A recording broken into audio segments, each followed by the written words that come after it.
নমস্কার, সবাই কেমন আছেন? আশা করি ভালো আছেন। বর্তমানে পশ্চিমবাংলার বুকে যে আতঙ্কের ঝড় চলছে সেটা হলো এসআইআর। আতঙ্কের মধ্যে কারা আছেন? মুসলিম না হিন্দু? আমার যতটুকু মনে হয়, যতটুকু না মুসলিমরা আতঙ্কের মধ্যে আছে তার ৩ গুণ হিন্দুরা আতঙ্কের মধ্যে আছেন। সোশ্যাল মিডিয়া খুললে দেখতে পাচ্ছেন মা, কাকিমা, বুড়িমা যেসব বয়স্ক মানুষ আছে তারা রাতারাতি যারা বাংলাদেশ থেকে শুধু গায়ের কাপড়ে চলে এসেছেন ইন্ডিয়াতে, তিলে তিলে একটু বাড়িঘর তৈরি করেছেন, তারাই কিন্তু বেশি কান্না করেছেন। আর যাদের বাড়ি এখনো পশ্চিমবঙ্গে আছে প্লাস বাংলাদেশে আছে তারা কিন্তু নিশ্চিন্তে ঘুমাচ্ছেন, মজা নিচ্ছেন। কেন? এদেরকে পাঠিয়ে দিলে তাদের ওখানে থাকার জায়গা আছে। কিন্তু এদের জন্যই কিন্তু এসআইআরটা হচ্ছে, কারণ তারা বাংলাদেশেও ভোটার, এখানেও ভোটার।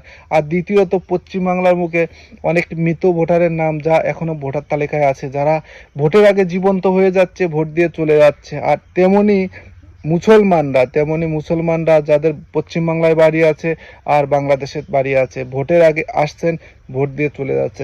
এদের জন্য এসআইআর হওয়াটা খুবই সহযোগিতা করুন। আর আপনাদের ভোটার তালিকা থেকে নাম কেটে গেলে আপনারা সিএতে আবেদন করুন, নাগরিকত্ব পান, আবার ভোটার তালিকাতে নাম তুলুন।